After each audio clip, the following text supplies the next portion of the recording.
చౌదరి వాస్తు planar మీ చంద్రశేఖర చౌదరిని మాట్లాడుతున్నాను. Friends చూడండి, ఇది తూర్పు వీధి గల స్థలం. అయితే వీళ్ళు ఏం వీధికి ఏం కంపౌండ్ ఏం కట్టలే, ఊకే ఇట్లా ఇట్లా నడిచి ఇట్లా నడుస్తారు. పాపం బీద వాళ్ళు ఇలా ఊకి ఇట్లా నడుస్తారు అంతే. ఇట్లా ఆగ్నేయం నడిచి ఇట్లా ఊర్లోకి పోతారు. ఇది రస్తా, ఇది తూర్పు వీధి గల స్థలం. అయితే ఇలా ఏం కంపౌండ్ కట్టలేరు, రావడం చక్కగా ఆగ్నేయంలో కూడా. అట్లా ఇల్లు కట్టినాక 5 సంవత్సరాలకు చాలా కష్టాలు పడినారు వాళ్ళు. చాలా కష్టాలు పడినారు వాళ్ళు. అయితే కొంతకాలానికి ఏం చేసినారు, ఆయన స్వర్గస్థుడైనాడు. ఆయన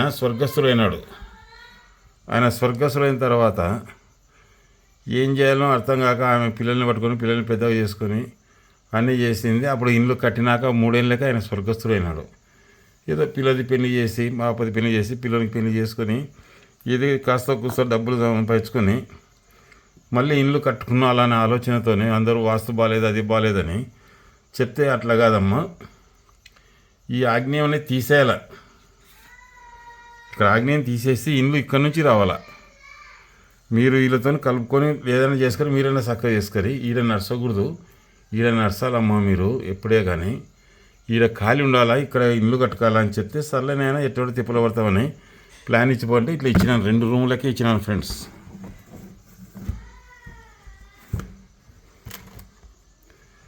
రెండు రూములకే ఇచ్చినాను. ఇట్లా ఇది బెడ్రూము, ఇది హాలు, ఇది ఇచ్చినాను. ఇక్కడ బాత్రూమ్ ఏమన్నా పెట్టుకో, లేదా ఇట్లా మెట్లు ఇచ్చినాను. ఇక్కడ ఇప్పుడు మెట్లు ఇక్కడ ఇచ్చినా నేను. ఇక్కడ మెట్లు ఇచ్చి ఇక్కడ 3 అడుగుల స్థలం విడిసి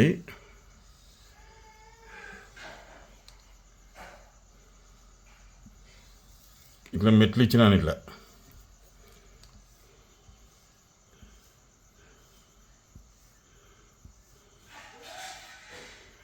ఇక్కడే బాత్రూమ్ కట్టుకున్నాయినా నువ్వు. ఇక్కడ రేకులు వేసుకొని బరగొడ్లను ఆవులు ఉన్నాయి, వానికి ఆవులు 4 ఉన్నాయి ఆవులు ఇక్కడ కట్టేసుకో. ఇక్కడ 2 అడుగుల ఖాళీ స్థలం ఇస్తే ఇక్కడ 3 అడుగులు ఖాళీ స్థలం ఇస్తాం అని చెప్పినాను. సరేలే అని చెప్పిన తర్వాత మేము మెట్లు ఇట్లా వేసుకోలేము, ఇప్పుడు 2 రూములు వేసుకున్నాం సార్, అది ఇదంటే సరే వేసుకొని ఈడ నడవండి, ఈడ నడవకూడదు, ఇట్ట నడవాలి ఎప్పుడే కానీ. నడిచి ఇట్లా రండి, అట్లా పోండి. ఇది ఏదైనా కానీ మీకు గోడ కంపౌండ్ కట్టుకునేకి లేకపోతే చెట్లు నాటండి లైన్గా. ఇట్లా చెట్లు నాటి ఏదైనా తీగ చుట్టడి రాకుండా మీరు లెట్రిన్ అంతా ఇక్కడ తీసుకోండి అని చెప్పి వస్తే సర్లేని మెట్లు ఏం లేదు సార్ అంటే, సరే మెట్లు లేకుండా ఈ 2 రూముల కాటికి వేసుకోండి. మెట్లు చేతనైతే వేసుకుంటే ఇట్లా వేసుకోండి, లేదా 2 రూముల కాటికి వేసుకోండి అని చెప్పి అంతా పీకి పాదులు తీసి అన్నీ చేసినాక ఇంకా ఎవరో ఆయన వచ్చినాట మహానుభావుడు. వచ్చి రే, పాతరాలు కానీ పాత సౌకర్యాలు కానీ పాత కిటికీలు కానీ వాడుదురా, నువ్వు నిలబెట్టు పని చేయొద్దు, కొత్త రాళ్ళు తొలుచుకో, ఈ రాళ్ళ గడదులంతా ఈ గలీజల గడదొలి తోలుకొని చెప్పినాడు. వాడు లబోదీపమని నాకు ఫోన్ చేసి, సార్ ఇట్లా పని రా అంటే వస్తున్నా లేదా, ఏం పెద్ద సంగతి ఏం కాదు, నేను వస్తాలే నీకేమి అని పోయి ఏమయ్యా ఇది ఎట్లా అంటే, లేదు పాత్రలు వాడకూడదు, పాత వస్తువులు ఏది వాడకూడదు, అది ఇది అట్లా ఇట్లా అని.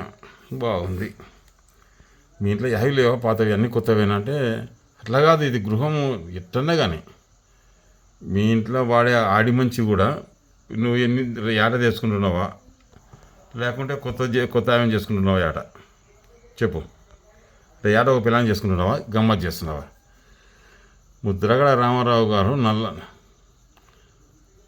నాణ్యత కలిగిన వస్తువు ఏదైనా వాడుకోవచ్చున్నాడు. ఇప్పుడు ఈ కర్రలను, ఈ తీర్లను వీడన్నీ తీసుకుపోయి పాత సామానానికి అమ్ముతా అనుకో, కొత్త మిషన్కి వాడు అవే కొత్త మళ్ళీ తోపడ బట్టి కోసి కిటికీలు చేసి సౌకర్యాలు చేసి మనకే అమ్ముతాడు వాడు. వాడేం పారేడు కదా, శీల కొట్టి పొయ్యిలో పెట్టాడు కదా. అంటే పాత వస్తువులు వాడకూడదు. అంటే మన వల్ల కొత్త వస్తువులే వాడుతున్నామా? ఇప్పుడు స్కూటర్ ఉంది, ఎన్నాళ్ళ నువ్వు తెచ్చి, అది పాతది కదా, 1 సంవత్సరం అయితే పాతది అవుతుంది కదా, పడేయాలి కదా, ఎలా కొత్తది తీసుకోవాలా? ఇల్లు ఉంది, ఆటో ఇల్లు కట్టుకోవాలా, అది పాత ఇల్లే కదా కొంప. పొలం ఉంది, ఆటో పాతదే కదా పొలం, ఆటో సేను కొనుక్కొని కొత్తది కొనుక్కొని వేసుకోవాలి. మీకు నీతులు చెప్పేంత ఈజీగా ఉండదు అని చెప్పి కట్టుకోరా అని చెప్తే సర్లేని వాడు కట్టుకొని ఈ మెట్లు తీసేసాక ఎవడో వచ్చి నేనేం చెప్పిన ఆవులకు ఇక్కడ కూడా వేసుకొని చెప్పిన, ఈడ కూడా ఆవులకు వేసుకో, ఈడ కూడా వేసుకో, నీ ఇష్టం వచ్చిన సార్ వేసుకో, బాత్రూమ్ మెట్ల కింద బాత్రూమ్ కట్టుకొని దీనికి కనెక్షన్ ఇచ్చుకో గుంతకని చెప్పిన. ఇప్పుడు ఇది హాలు, ఇది బెడ్రూమ్, ఇది కిచెను, సగం దాటించి డోర్ పెట్టినా. అన్నాక ఎవడో వచ్చి ఇట్లా అసలు ఆడ ఎట్లా పడతావు అగ్గి మీద, లెట్రిన్ ఆగ్నేయంలో కడితే అగ్గి మీద నీళ్ళు పోసినట్టు ఉంటుంది, అది ఇది అనేసి ఈ బాత్రూమ్ ఈ మెట్లను బాత్రూమ్ ఎత్తేపించినాడు. మెట్లను బాత్రూమ్ ఎత్తేపించి ఇట్లా ఎత్తేపించినాడు అన్నీ.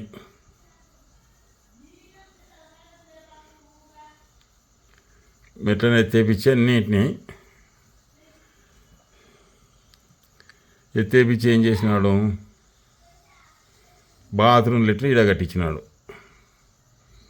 ఈడ కట్టుకోరని చెప్పినాడు. చెప్పేది కాక అంతతో ఊకుండకుండా ఈడ ఆ పశువులు ఈడ పెట్టుకో, ఈడ ఆగ్నేయంలో లెట్రిన్ బాత్రూమ్ ఉండకూడదు, నీళ్ళు పోస్తుంటే మనం వంట చేస్తున్నామే పొయ్యి మీద నీళ్ళు పోయకుండా వంట చేస్తున్నామా, మటన్ ఇది కూర వండిన ఏదైనా ప్రతి దానికి కనీసం టీ తాగాలంటే కూడా నీళ్ళు పోస్తే కదా ఉడకబెట్టేది, అంటే అగ్గి మీద నీళ్ళు పోసినట్టు కదా అది, అంటే లెట్రిన్లో నీళ్ళు పోస్తేనేమో అగ్గి మీద నీళ్ళు పోసినట్టు,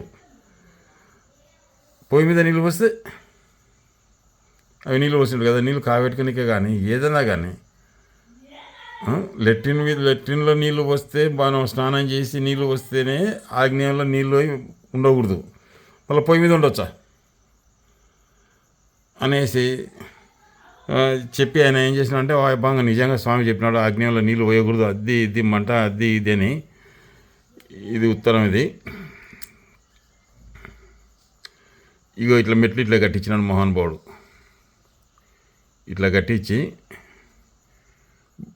బాత్రూములు ఇడ చేసినాడు, 2 బాత్రూమ్ లెట్రిన్లు ఇడ కట్టించినాడు మెట్ల మీద.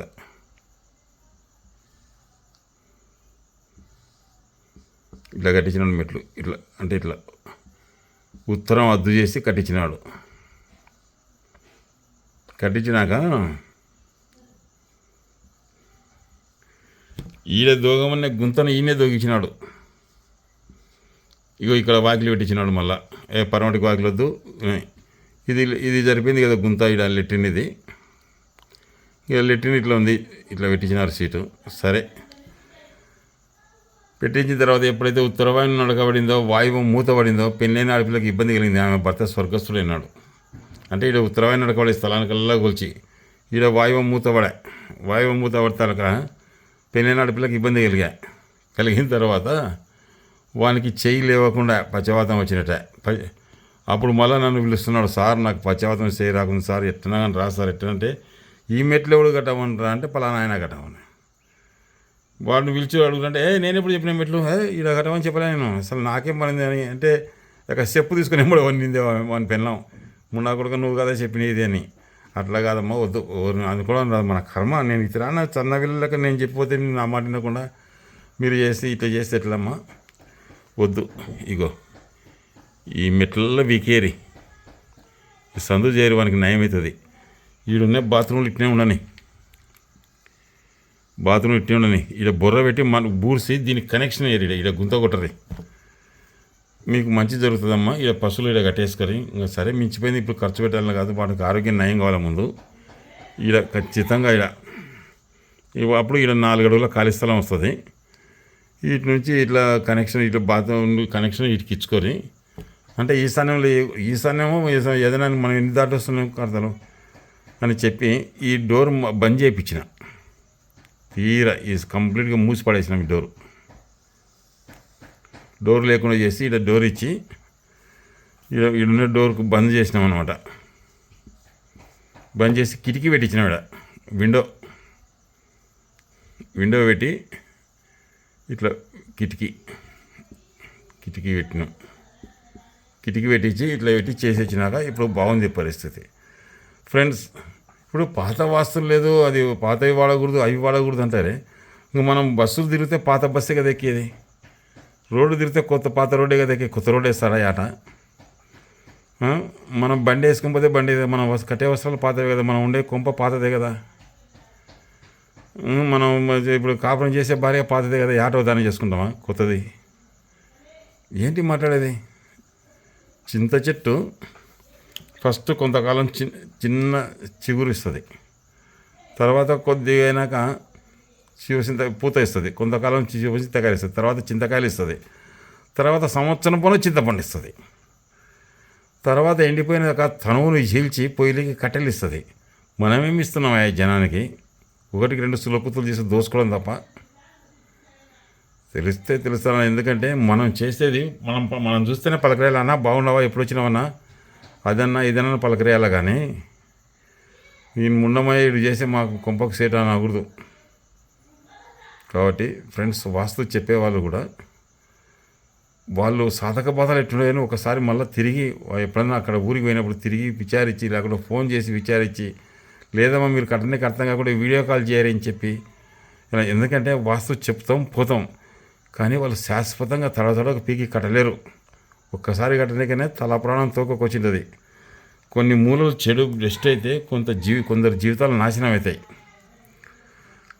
కాబట్టి బీద బిక్కి ఆదుకుంటే వాళ్ళు మనమే మానవుడే మాధవుడై ప్రవర్తిస్తారంట. మనం మంచిగా ఎప్పుడైతే ఉంటామో మానవుడే మాధవుడు అవుతాడు. మాధవుడు కరెక్ట్గా డైరెక్ట్గా వచ్చి చేయడు. మనం కూడా అట్లనే ప్రవర్తించి మనం జనాలకు ఎంత మంచి చేసినామా ఏం కథ అని ఆలోచన చేయాలి. అంతేగాని మేము వాస్తు పండితుని, నేను కడాయిలు వేసుకొని వచ్చినా, నేను జుంపాలు పెట్టుకొని వచ్చినా, నేను బంగారు గొలుసులు వేసుకొచ్చినా, కడాయిలు వేసుకొచ్చినా, కారులో వచ్చినా, 4 మంచులు వచ్చినారు, నాకు 10,000 ఇవ్వాలా 20,000 కాదు. వాళ్ళు ఎంతవరకు బాగుపడింది అనేది మనకు కావాలా, వాళ్ళు ఎంతవరకు బాగుపడినారనేది మనకు కావాలా. వాళ్ళు 10 మంది చెప్పి వాళ్ళు బాగుపడితే 10 మందికి చెప్పి వాళ్ళు అదే చైన్ అవుతుంది. అంతేగాని మనం ఎందుకు కద్దరు బట్టలు వేసుకొని కారు పెట్టుకొని నేను వస్తే 10,000 ఇవ్వాలా, 50,000 ఇవ్వాలా, 70,000 ఇవ్వాలని డిమాండ్ చేయడం ఏంది? వద్దు. జనాలు బాగుండాలి, అందరూ బాగుంటే వాళ్ళ ఆశీస్సులే మనకు శాశ్వతంగా ఉంటాయి. ఒక ఆడపిల్ల మా అన్నచ్చే బాగుండమంటే ఆమె ఆశీస్సులే ఆయన చెప్పినాక మాకు బాగుంది అని దీవిస్తే ఆమె ఆశీస్సులే మనకు శాశ్వతంగా ఉంటాయి. వాళ్ళు నొప్పి పడినారనుకో, వీని ముండమాయుడు ఇటు చేసిన మాకు ఇటు అయిందని ఎవరిదో కొట్టుకోక మనం పత్రం కాకుండా మనం వాస్తు చెప్పేతోళ్ళందరికీ బాగా చెప్తున్నాను. ఎందుకంటే వాస్తు చెప్పేవాడు కూడా ఎంతో జాగ్రత్తగా చెప్పాలా. వాళ్ళ నుంచి మన కుటుంబాలు, వాళ్ళ కుటుంబాలు అందరూ బాగుండాలి. అంతేగాని దుడ్లు ఇచ్చినారా దోసుక తినేవాన్ని మాత్రం కాదు. అయ్యో చాలామంది అన్నారు ఒక దోపిడీ ఇది అని, ఒకరని అదోని ఇదని చాలామంది అన్నారు. వస్తే 50,000 ఇవ్వాలా, 60,000 ఇవ్వాలా, 40,000 ఇవ్వాలా, 70,000 ఇది అంత దోపిడీ అయింది అని అంటున్నారు. అవి వెళ్ళొద్దు. మనం సమాజానికి ఏం చేసినాం? చింత చెట్టు దాటి ఇన్ని వనరులు ఇస్తుంది, మనమేమి ఇచ్చినాం చెప్పు. కాబట్టి మనం బతుకుతూ వాళ్ళు కూడా బతకాల. ఉంటాను ఫ్రెండ్స్. ఎందుకంటే వాళ్ళ దీవెనలే ఆడపిల్లలు ఉన్నారే, బాగా ఇల్లు బాగా కలిసింది అనుకో, ఆయన చెప్పినా మాకేందని ఆమె దీవెన మనకు శాశ్వతంగా కాపాడుతుంది. వాళ్ళు శాపించిననుకో, నొప్పి పడినారనుకో, వాళ్ళ శాపనలే మనకు చుట్టుకుంటే చేసిన పాపం కట్టి కుడిపితే కూడా పోదు, ఎప్పుడోసారి కుదిస్తుంది. ఉంటాను ఫ్రెండ్స్.